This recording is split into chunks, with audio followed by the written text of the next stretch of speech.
Bom, vai de novo agora. Vamos lá. Então, bom dia a todos. Hoje nós vamos falar sobre o escândalo. O escândalo. E a palavra, bom, a gente conhece a palavra, mas se a gente for parar para pensar no que ela significa, escândalo, talvez você já pensa em alguém famoso que fez alguma coisa feia, que provavelmente ninguém imaginava que essa pessoa faria, por isso que chama escândalo. Então, normalmente a palavra escândalo está ligada com uma coisa ruim, né? Ninguém acha que é um escândalo porque alguém fez uma coisa boa.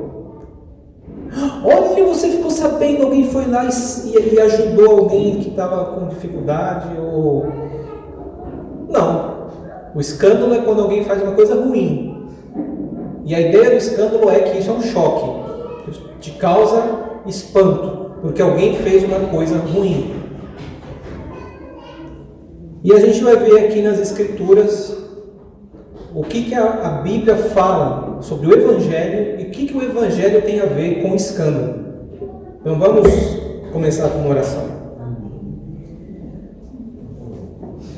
Deus, obrigado por esse momento mais uma vez. Em primeiro lugar, te agradecemos por estarmos aqui reunidos. E em segundo lugar, te agradecemos pela oportunidade também de poder abrir a Bíblia e estudar e meditar naquilo que ela diz. E eu te peço para que o Senhor nos ajude agora a extrair dela a verdade. Que o Senhor nos ajude a compreender melhor o significado do Evangelho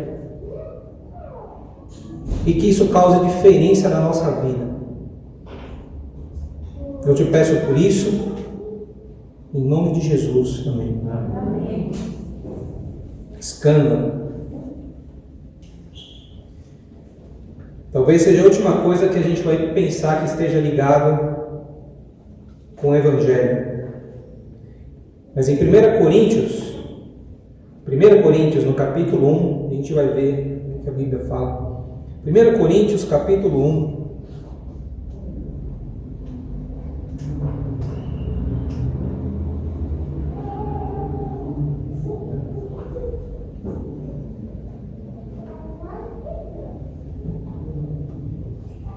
Vou começar no 18. 1 Coríntios capítulo 1.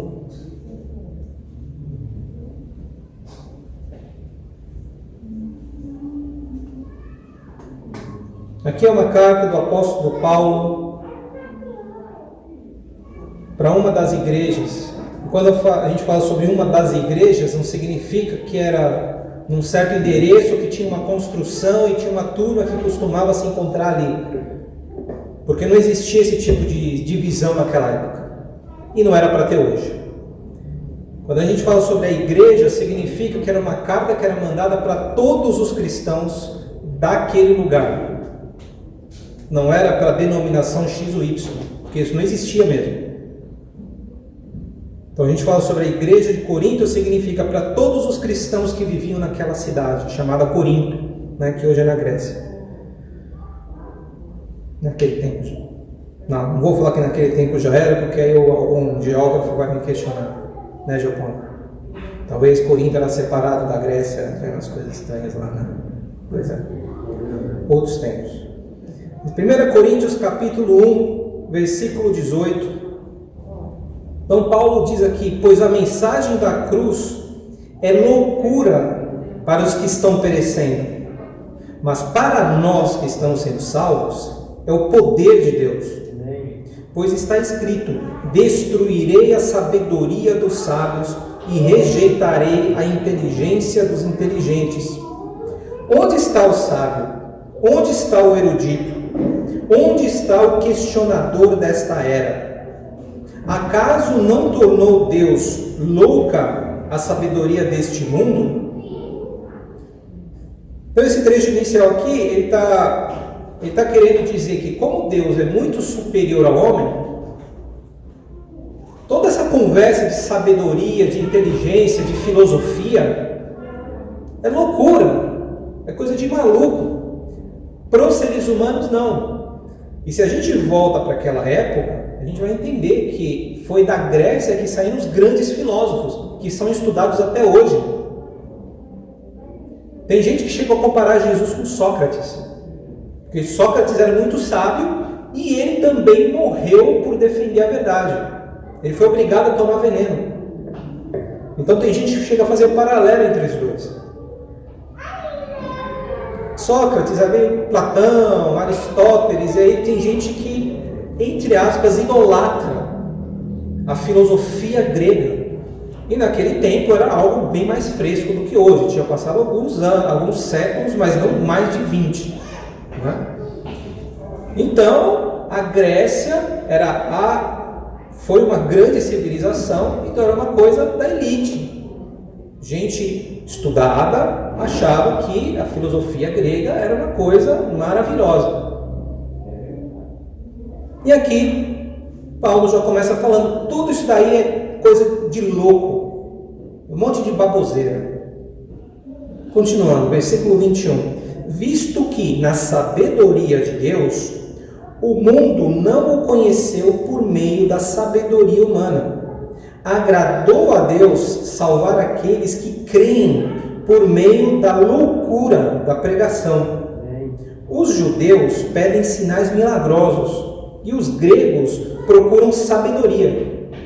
Nós, porém, pregamos a Cristo crucificado, o qual de fato é escândalo para os judeus e loucura para os gentios.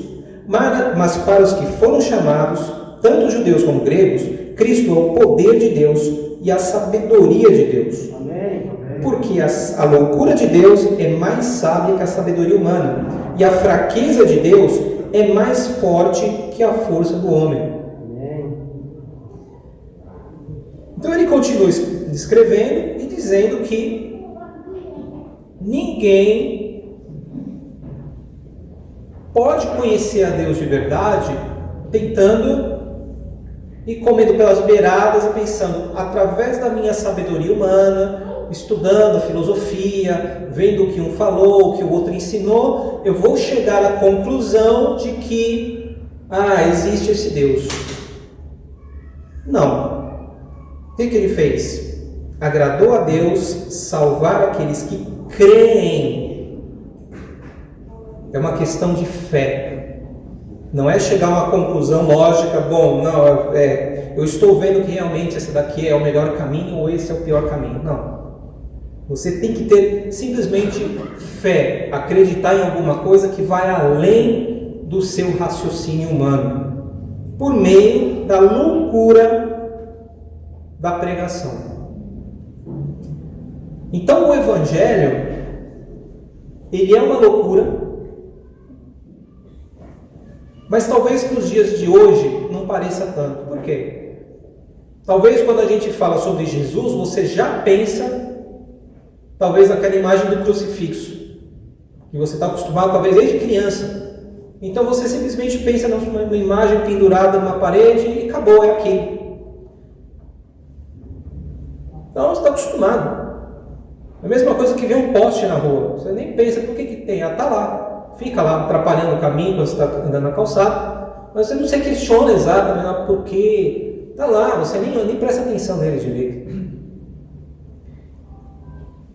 Então no mundo de hoje, pensa, Jesus é que naquela época ele foi preso na cruz e acabou. Então você se acostumou com a ideia. Mas naquele tempo não foi assim, porque ninguém sabia de Jesus. Ele apareceu naquela época. E aí começou a se espalhar a notícia sobre ele, naquele tempo. E o que as pessoas ouviam falar dele? Ele é o Messias, ele veio salvar o mundo, ele veio pregar a verdade, e ele é o caminho da salvação. Oh, que incrível! Me fale mais sobre ele. Então, ele foi morto e ressuscitou. Peraí, que história é essa? Foi morto? Como assim? Foi morto como? Foi morto na cruz pelos romanos. Aí pronto. Para muitos, o quê? Você quer me falar que existe um líder espiritual de uma religião que os romanos mataram? Isso aí, por acaso, você acha que isso é uma coisa boa? Você está louco? E só para tentar, eu estava realmente tentando fazer um esforço, Rubens, estava tentando fazer um esforço para tentar fazer algum tipo de comparação para que a gente conseguisse entender o choque do que seria ouvir falar de Jesus pela primeira vez hoje.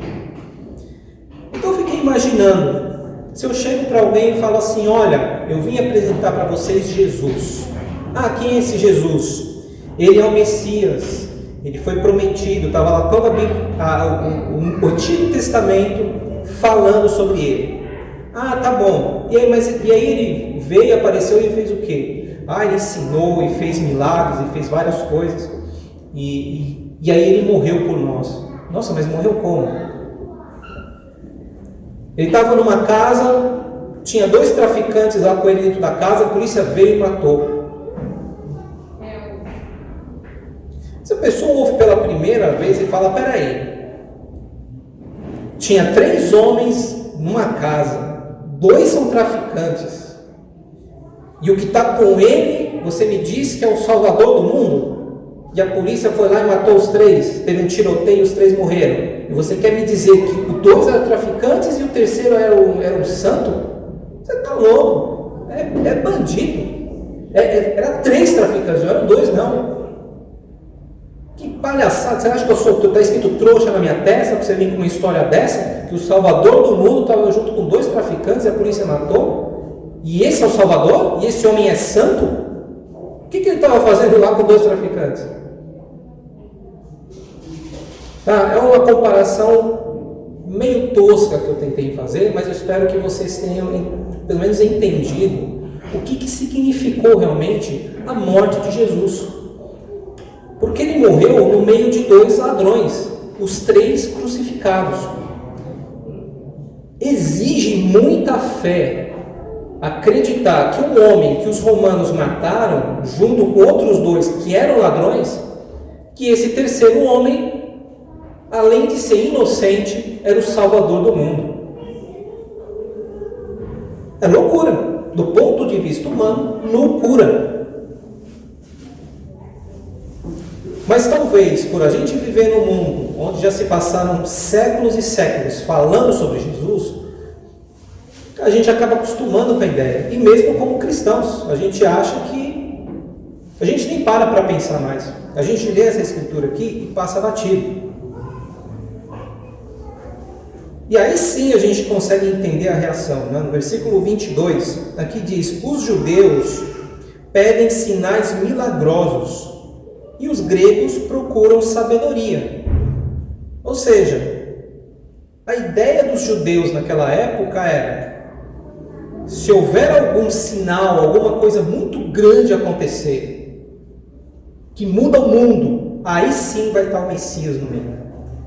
Porque o Messias vai chegar, ele vai chegar nesse lugar invadido pelos romanos, e ele vai arrancar todos os romanos daqui. Vai tudo embora. Esse sim é o Messias, poderoso líder, vai arrancar todo mundo, todos os inimigos vão embora. E os gregos procuram sabedoria.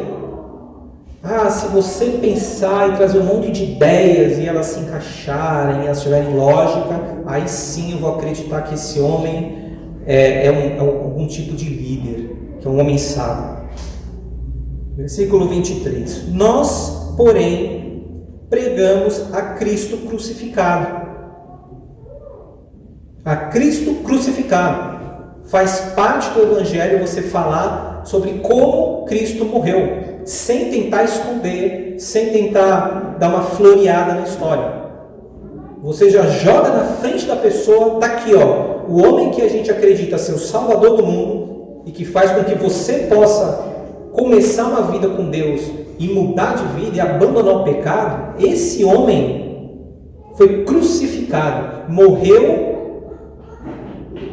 como um criminoso pelos romanos, o qual de fato é escândalo para os judeus e loucura para os gentios. Mas para os que foram chamados, tanto judeus como gregos, Cristo é o poder de Deus e a sabedoria de Deus. Amém. Ou seja, para quem tem fé, para quem entende, em algum momento da vida, eu estou caminhando e eu não tenho comunhão com Deus. E os meus pecados, eu não sei qual é a situação deles. Eu até tenho consciência do meu pecado, mas eu não sei o que Deus pensa sobre isso. Ele aceita porque todo mundo peca mesmo? E fica por isso mesmo? Ou será que eu estou condenado e vou para o inferno e não tem salvação mais? Qual é a minha situação? Essas pessoas decidiram acreditar: este homem é o caminho para que eu possa ter certeza de uma coisa: meus pecados estão sendo perdoados, e a partir de agora eles vão ser perdoados, e a partir de agora eu tenho comunhão com Deus. Esta é a fé que esses homens começaram a ter, tanto judeus quanto gentios, tanto judeus quanto gregos. Gente que pensou: chega de ficar procurando sinal milagroso, chega de procurar sabedoria e lógica, eu vou acreditar que esse homem, por meio do que ele fez, vai me permitir viver em comunhão com Deus. Essa é a mensagem. E sim, quer dizer, com essa minha tentativa tosca de fazer uma comparação, esse foi o escândalo. O escândalo que a gente deveria sentir hoje, de pensar que esse Jesus foi alguém que teve uma história, entre aspas, bizarra.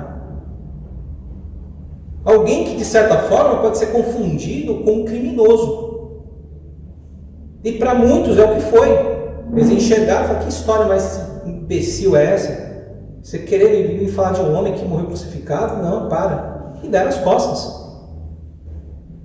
Mas só para quem realmente tem fé e que compreende a posição dela diante de Deus, essa sim vai entender: peraí, mas de uma coisa eu sei. Eu sei que eu tenho pecado, que eu sou imperfeito, e se existe um Deus que quer comunhão comigo, eu estou vendo que esse homem procurou alguma coisa, ele fez alguma coisa para conseguir me trazer do pecado para uma vida em comunhão com Deus. Ele fez alguma coisa por mim, e essas pessoas acreditaram nele. Então, como fala no versículo 24, mas para os que foram chamados, tanto judeus como gregos, Cristo é o poder de Deus e a sabedoria de Deus. Poder e sabedoria. Mais uma vez essa frase: o poder e a sabedoria. O poder de Deus, porque o milagre que os judeus esperavam aconteceu. Mas aonde? Quando Jesus morreu e foi ressuscitado. Esse foi o poder todo. O poder de dizer: eu morro, me entrego pela humanidade e aí eu ressuscito. Porque eu tenho poder sobre a morte. E quem crê, vai acontecer a mesma coisa. Eu vou ressuscitar depois. E a sabedoria de Deus para os gregos, que achavam que sabedoria era ter um monte de lógica e seguir lá os grandes filósofos de antigamente. E aí Jesus veio e falou: não, a sabedoria é você entender que você tem pecado e eu te dou a chance de você mudar de vida. E quando eu falei que o título é escândalo, essa passagem aqui para muitos até já é bastante conhecida, né? Mas a grande questão dela é que aqui fala sobre escândalo, e a gente precisa entender que o Evangelho, ele é um escândalo, ele não pode, e é um grande desafio para todos nós. Se você precisa ouvir o Evangelho, e ele não é um escândalo para você, se ele não causa se ele não te impacta, não é o Evangelho, tem alguma coisa errada. Seja no que você está ouvindo, que deve ter alguma coisa errada, ou porque você não está entendendo direito. Porque o Evangelho tem que ser um impacto na sua vida. Porque ele fala exatamente sobre você, sobre quem você é e sobre a sua posição diante de Deus. E você tem que entender sua posição e saber o que você precisa fazer. E entender que Jesus já fez quase tudo por você. Se entregou para a morte para que você se arrependa.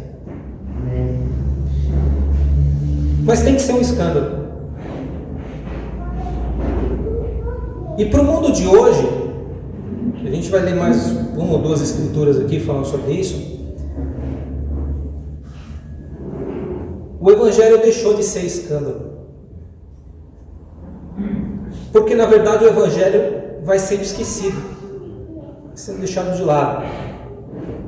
E quando as pessoas pensam em Deus, elas pensam em alguém que pode resolver os problemas delas. E muitas igrejas, sabendo disso, oferecem exatamente isso. Venha, eu vou resolver seu problema. Aliás, Deus vai resolver o seu problema. Vem aqui, faça o que a gente disser e Deus vai te dar o que você quer. Isso não tem nada de evangelho.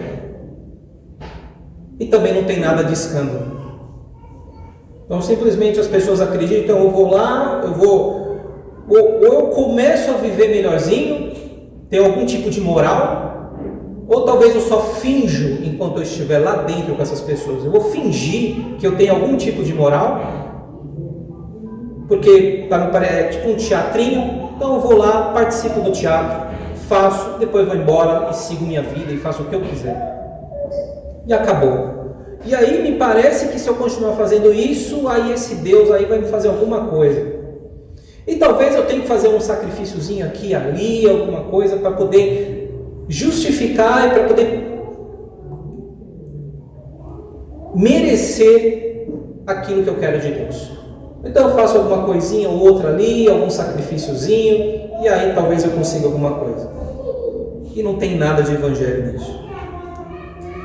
Vamos ver um trecho em Gálatas, capítulo 5.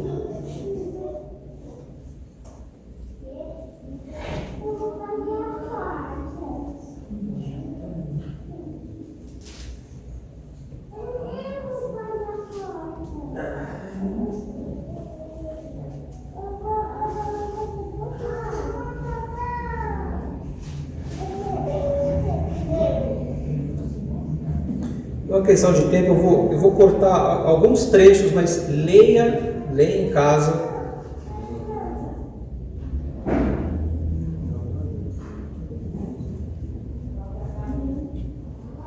O capítulo todo seria muito bom, mas vamos ler só alguns trechos aqui. Gálatas, capítulo 5. A gente vai ler um trechinho aqui no começo, no versículo 1, e depois a gente vai pular um pouco.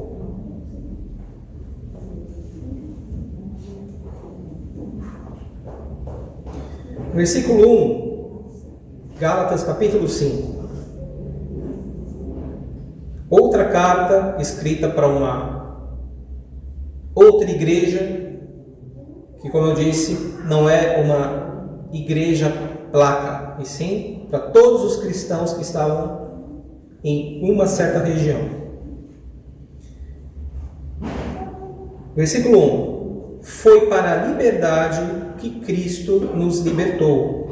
Portanto, permaneçam firmes e não se deixem submeter novamente a um jugo de escravidão.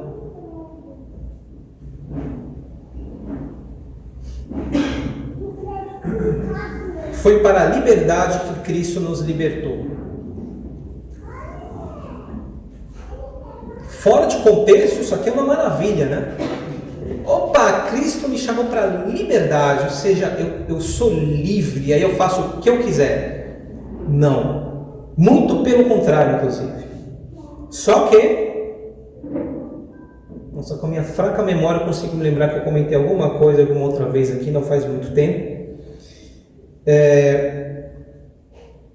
Mas a liberdade de Cristo é o quê? Você se liberta do pecado.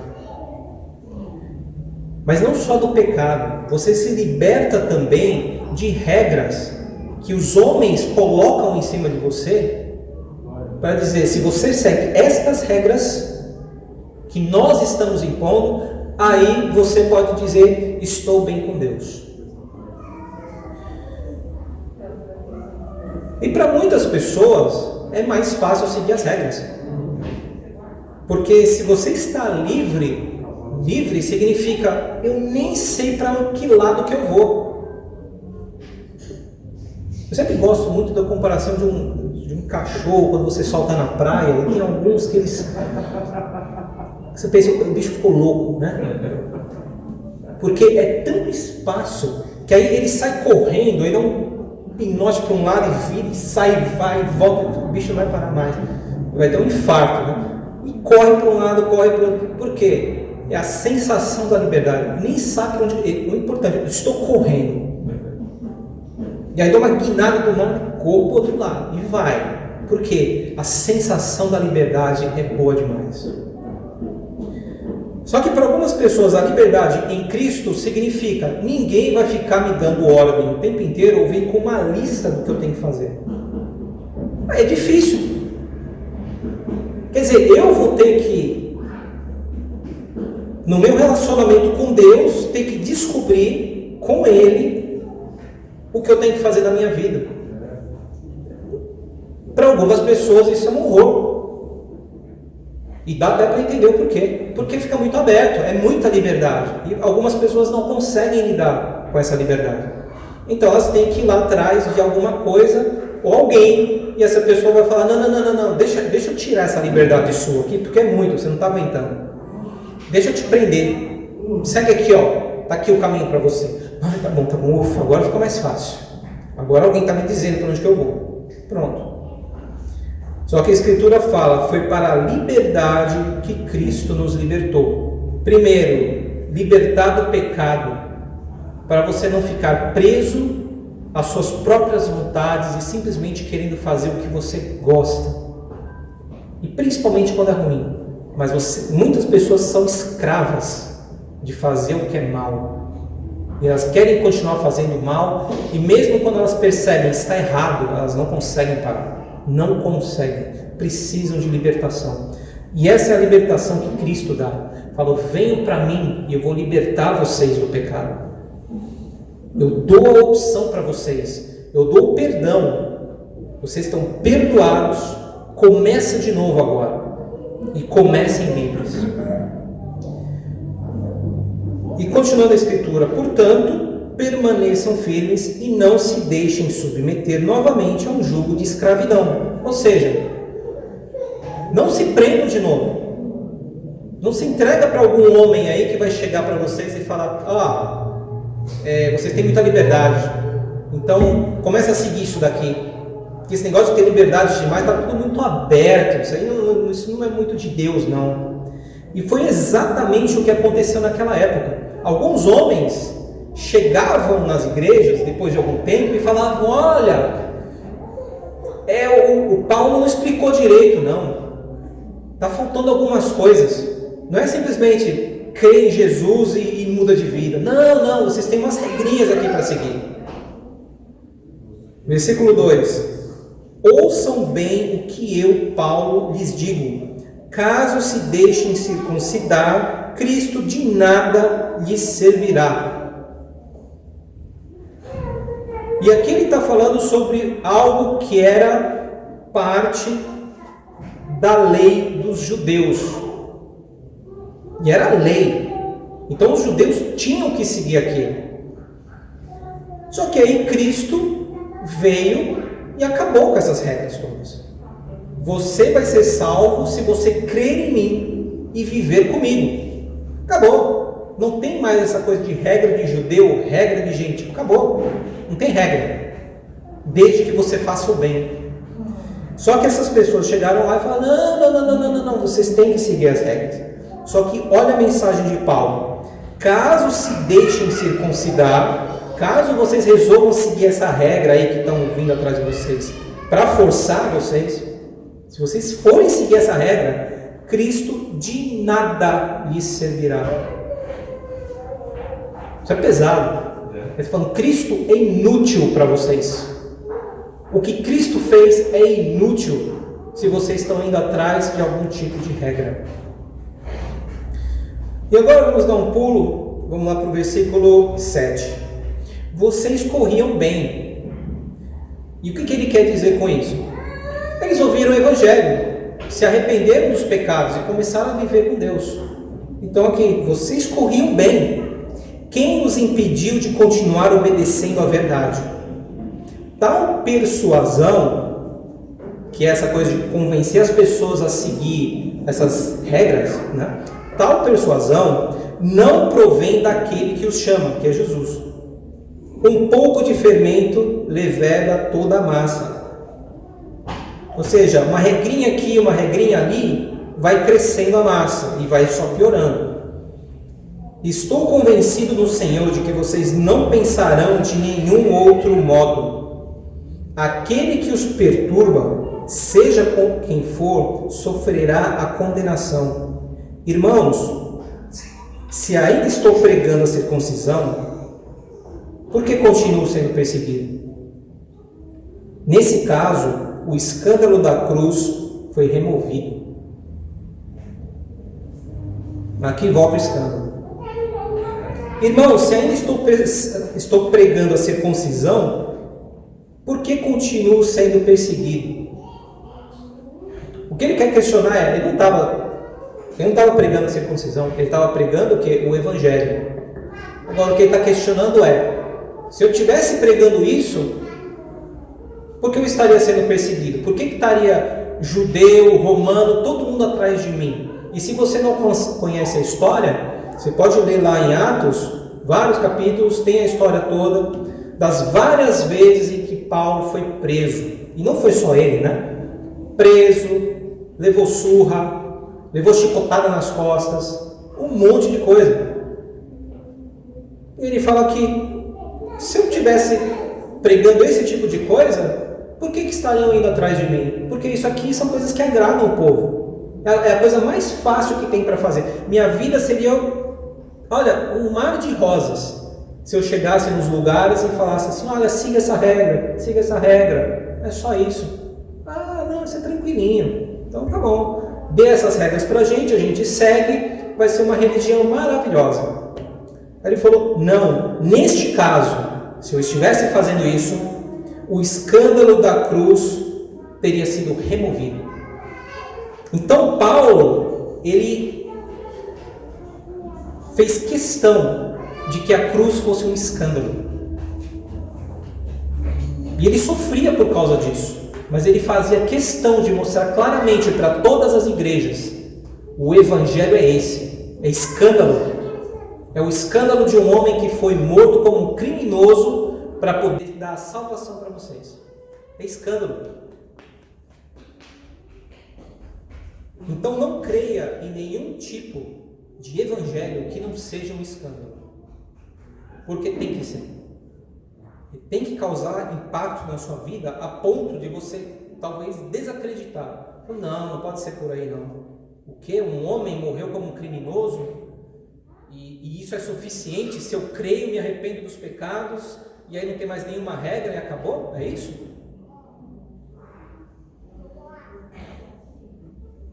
É isso. Pelo menos deveria ser. Então, infelizmente, como a gente vê hoje, tem muitos lugares, muitas religiões que defendem que o homem é a coisa mais importante no mundo. Então, se o homem está feliz, se o homem está satisfeito, essa é a melhor religião que existe. O Deus verdadeiro vai resolver todos os problemas da sua vida. E é isso que é pregado. Eu não estou falando só de Brasil, não estou falando sobre o mundo católico ou evangélico. O mundo inteiro. Essa é a religião que é bem vista pelo mundo todo. A religião que é escandalosa, que choca, ela é mal vista. E a gente está vendo algumas religiões nascendo por aí.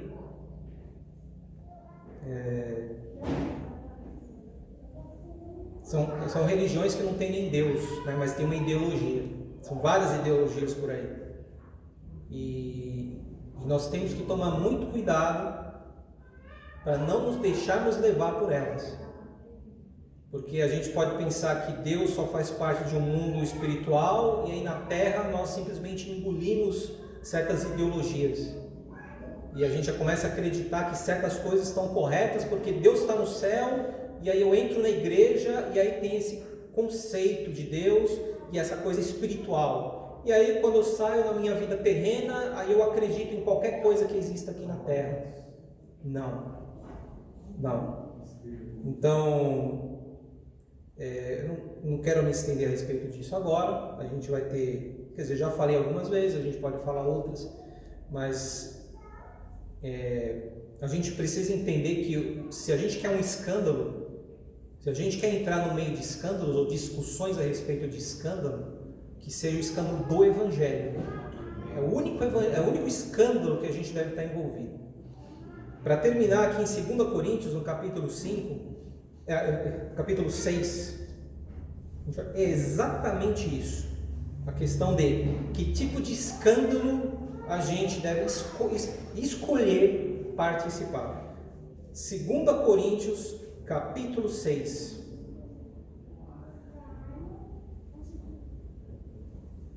Versículo 3. 2 Coríntios, capítulo 6. Versículo 3.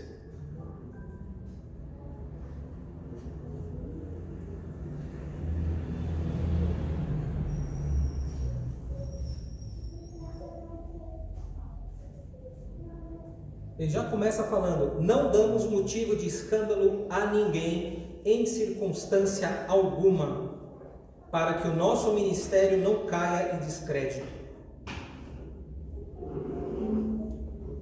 Parece até contraditório, né? Está falando sobre o que ele prega um escândalo e ele fala: não damos motivo de escândalo. Sim, o único escândalo é o Evangelho. O Evangelho, sim, ele tem que ser escandaloso, tem que ser um choque para as pessoas, para elas entenderem que elas estão em pecado e têm que se arrepender, têm que ser batizadas e começar uma nova vida com Deus. Essa é a mensagem. Tirando isso, escândalo não deve fazer parte das nossas vidas. Então ele fala que não damos motivo de escândalo a ninguém, em circunstância alguma, para que o nosso ministério não caia em descrédito. Ao contrário, como servos de Deus, recomendamo-nos de todas as formas, em muita perseverança, em sofrimentos, privações e tristezas, em açoites, prisões e tumultos. Mas vou começar a ler de novo, só para deixar claro que essas coisas são as coisas que Paulo diz que ele aceitou sobre ele por causa do Evangelho. Tudo isso para não ser um escândalo para ninguém, para não causar confusão à toa ou coisas desse tipo, ou para ter lucro próprio, o que seja. Então ele fala, ao contrário de ser escandaloso com a minha própria vida, como servos de Deus, recomendamo-nos de todas as formas, em muita perseverança, em sofrimentos, privações e tristezas, em açoites, prisões e tumultos, em trabalhos árduos, noites sem dormir e jejuns, impureza, conhecimento, paciência e bondade, no Espírito Santo e no amor sincero, na palavra da verdade e no poder de Deus, com as armas da justiça, quer de ataque, quer de defesa, por honra e por desonra, por difamação e por boa fama, tidos por enganadores, sendo verdadeiros, como desconhecidos, apesar de bem conhecidos, como morrendo, mas eis que vivemos, espancados, mas não mortos, entristecidos, mas sempre alegres, pobres, mas enriquecendo muitos outros, nada tendo, mas possuindo tudo. Essa foi a vida que Paulo, entre outros, resolveu ter. perseverança, sofrimento, privação, trabalho árduo, noite sem dormir, né? Sendo chamado de enganador, sempre falando a verdade, coisas desse tipo.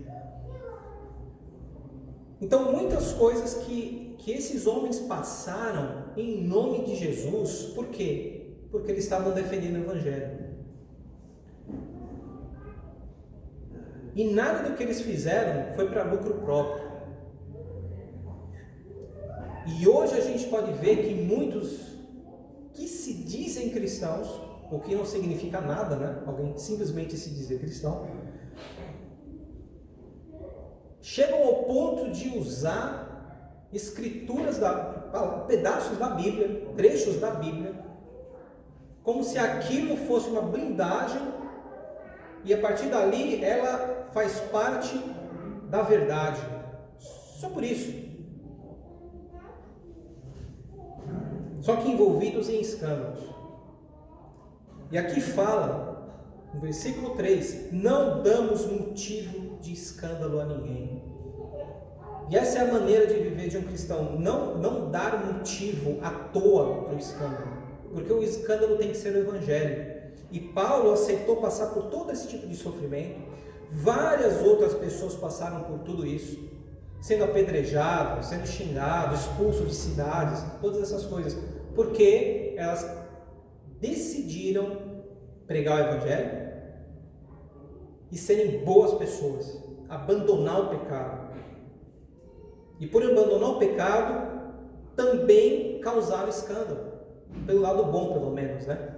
E algumas pessoas começaram a apontar, você fica aí querendo ser melhor que os outros, com essa moral aí perdida. O mundo mudou, o mundo é diferente. Vocês ficam aí querendo ser separados e santos, seus moralistas nojentos.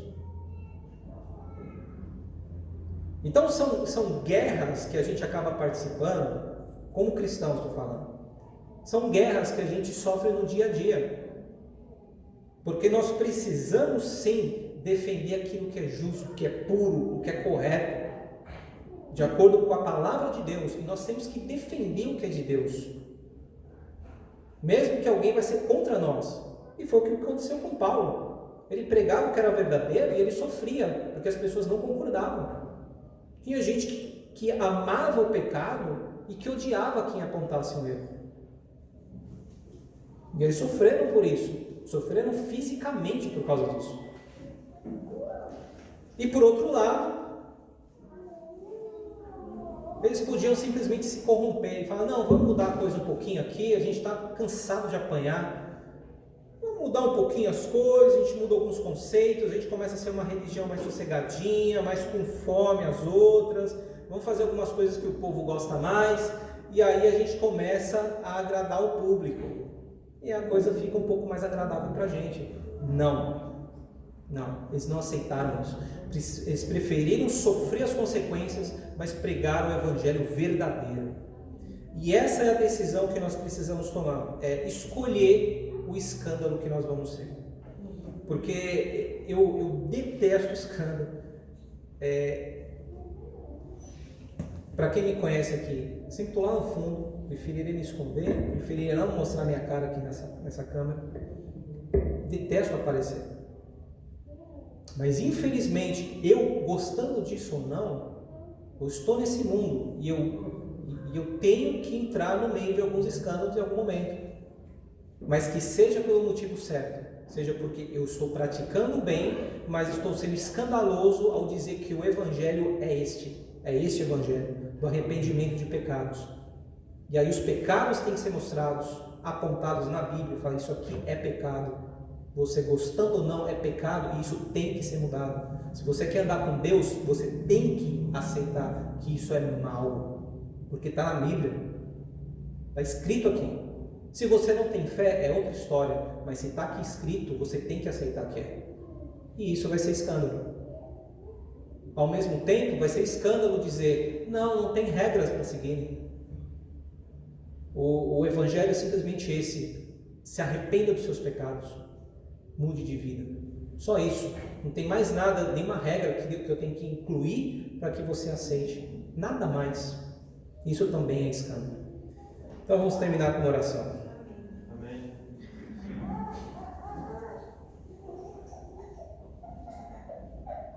Deus, obrigado mais uma vez por essas escrituras. E eu oro para que, por meio do Teu Espírito, o Senhor nos ajude a ter todos esses conceitos no coração, para que nós tenhamos a coragem de confrontar o mundo quando for necessário.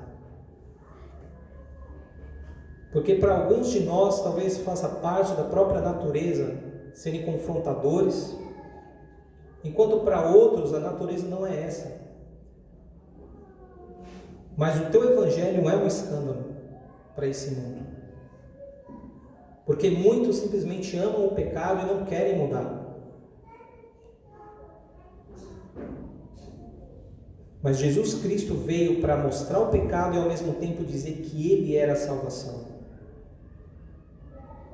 E eu oro para que cada um que escute essa mensagem, ou qualquer outra mensagem que venha do Teu Evangelho, em qualquer outra parte desse mundo, em qualquer outro momento, eu oro para que essas pessoas não se deixem levar pela sabedoria do mundo e nem aguardem que algo milagroso tenha que acontecer. Que Cristo crucificado seja suficiente para essas pessoas. Eu oro para que as pessoas que ouvem o Evangelho, qualquer parte do mundo, que elas consigam reconhecer a loucura que parece ser essa mensagem, mas que elas se convençam e que elas mudem de vida, que elas se convertam ao Senhor, que elas aceitem Jesus como esse Salvador que simplesmente resolve apagar nossos pecados, nos libertar desse peso que muitos de nós ainda precisam carregar, acreditando que não estão perdoados.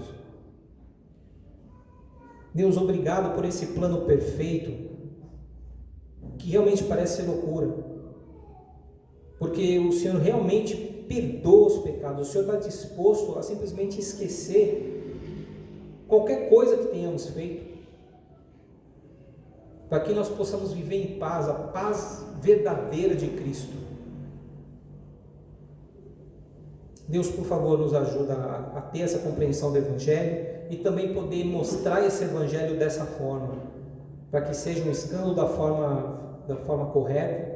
E ao mesmo tempo eu te peço também para que nós possamos viver como nós lemos aqui em 2 Coríntios, que nós não sejamos motivo de escândalo para ninguém pelo motivo errado, que nossas vidas possam ser exemplos, não de perfeição, mas exemplos de pessoas que têm buscado praticar o que está na Bíblia. Por favor, nos ajuda a sermos assim, a não sermos motivo para tropeço de ninguém com as nossas vidas. Eu te peço por isso, por favor, nos acompanhe no restante dessa semana.